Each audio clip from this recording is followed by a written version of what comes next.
أحبة مساءكم سعيد، مرحبا أهلا وسهلا إلى الملعب الأولمبي هنالك في برشلونة. لأول مرة تعود البارسا لهذا الملعب منذ 94 عام، تلعب مباراة رسمية منذ سنة. Hi guys.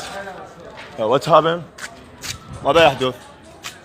ماكو شيء؟ سنة 1929 هذا الملعب الذي يلعب فيه نادي الاسبانيول دو بارتا الأولى بعد سقوط الاسبانيول. راية ولا لا، المهم أنه حتى ولو رفعها ممكن يخلي الأفضلية بعد.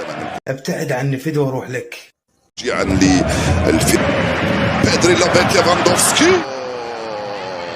لامال سجل هدفا رفضه لوديسما بيمناه واخرجها للركنيه من هنالك. استلم كره انت ياهو رائعه يامال. لامين شوف الكره هنا، لامين استلمها وحطها على يمين الحارك اندري تير شتيغن باعجوبه وكذلك ينقذ برشلونه من كره جول.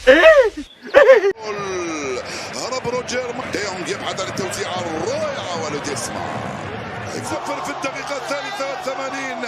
لعبة ولا أروع من العمق، فكت العقدة يعني ما يصير هيك بالحسين فكت العقدة في هذه اللحظات بعد تمريرة بينية رائعة. يا لوديسما توريس وجول. ليش؟